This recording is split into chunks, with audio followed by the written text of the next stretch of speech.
இருக்க life style. கறி குழம்பு வாசம் அது மனக்க பேசும். இன்றைக்கி நம்ம பார்க்க போகிற ரெசிபி மட்டன் குழம்பு. மட்டன் என்ன வேணாலும் சொல்லலாம். குக்கர் வச்சுட்டு தேவையான எண்ணெய் ஊற்றிட்டு ஹோல் ஸ்பைசஸ் ஆட் பண்ணிட்டு ஒரு டேபிள் ஸ்பூன் வந்து சோம்பு ஆட் பண்ணிக்கோங்க. அப்புறம் பச்சை மிளகாய் 2, அப்புறம் வந்து 20 சின்ன வெங்காயம் இருக்குல்ல அதை நல்லா ஆட் பண்ணி அப்புறம் 1/4 கிலோ மட்டன் அதையும் சேர்த்து லைட்டாக ஒரு வதக்க வைக்கிங்க.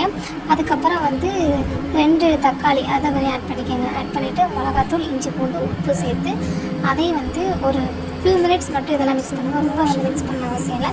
மூடி போட்டு வதக்குங்க நல்லா. அதுக்கப்புறம் வந்து சீரகத்தூள் வந்து 4லேருந்து 5 டீஸ்பூன் அளவுக்கு சீரகத்தூள் சேர்த்துட்டு நம்மளோட சேர்த்த மசாலா எதுவும் பிடிக்காம இருக்காது லைட்டாக தண்ணி ஊற்றி அதே நல்லா மிக்ஸ் பண்ணிக்கணும். இந்த மட்டன் வந்து நல்லா வதங்கினதுக்கப்புறம் நீங்கள் வந்து உங்கள் பானத்துக்கு தகுந்த அளவு தண்ணி ஊற்றிட்டு புதினா கொஞ்சம் போட்டுட்டு இந்த குக்கர் வந்து வச்சுட்டு ஒரு 5 விசில் வந்து ப்ரெஷர் குக் பண்ணிடுங்க.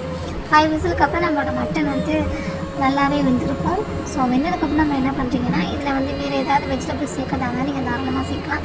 நாங்கள் இன்றைக்கி வந்து உருளைக்கிழங்கு மட்டும் இதில் நாங்கள் சேர்க்குறோம். ஸோ உருளைக்கிழங்கு சேர்க்கறதால இன்னும் கொஞ்சம் தண்ணி ஊற்றி உருளைக்கிழங்கு கட் பண்ணியிருக்க 2 உருளைக்கிழங்கு அதில் வந்து போட்டு நல்லா வந்து மிக்ஸ் பண்ணி ஒரு விசில் மட்டும் வச்சுட்டு சிம்மில் ஒரு 10 மினிட்ஸ் வச்சிங்கன்னா அந்த உருளைக்கிழங்கு நல்லா வெந்துடும். அப்புறம் நம்மளோட அந்த கிரேவிக்கு தகுந்த மாதிரியான அந்த கன்சிஸ்டன்சி வந்துடும்.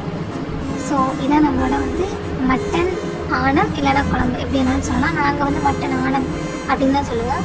மட்டன் ஆனம் வந்து பலவிதமாக செய்யலாம். அதில் வந்து இது ஒரு மெத்தட் அப்படின்னு சொல்லலாம். இது வந்து எல்லாத்தையும் வந்து அதிகம் வதக்கான அவசியம் இல்லை. ஆனால் மட்டன் மட்டும் நல்லா வந்து வதங்கணும். அதான் இதில் மெயின். மற்றபடி வெங்காயம் வந்து ட்ரான்ஸ்ஃபர் ஆகணும், கலர் சேஞ்ச் ஆகணும், தக்காளி மஷி ஆகணும், அதெல்லாம் எந்த அவசியமே இல்லை. ஆனால் மட்டன் மட்டும் நல்லாவே நீங்கள் வந்து வதக்கிடுங்க. ஸோ இன்றைக்கி நம்மளோட சுவையான இந்த கறியானம் ரெடி ஆகிடுச்சு.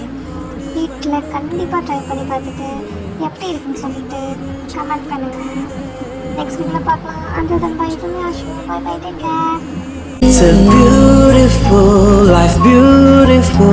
life feeling.